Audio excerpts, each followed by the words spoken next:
Pitch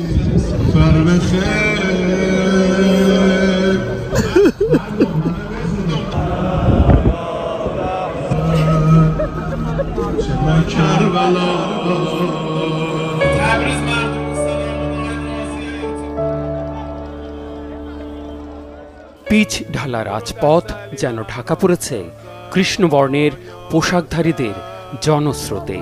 helicopter দুর্ঘটনায় নিহত ইরানের প্রেসিডেন্ট মোহাম্মদ রাইসি, পররাষ্ট্রমন্ত্রী আমির আবদুল্লাহিয়ান সহ নিহত ৮ জনের জানাজায় অংশ নিতে শোকাতুর নগরবাসীর ঢল নামে উত্তর পশ্চিমাঞ্চলীয় শহর তাবরিজে। দুঃখ ভারাক্রান্ত বেশিরভাগ নারী পুরুষের পরনে ছিল শোকের রং, বেদনার রং।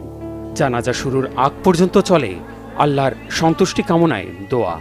শোককে শক্তিতে পরিণত করতে ইসরায়েল বিরোধী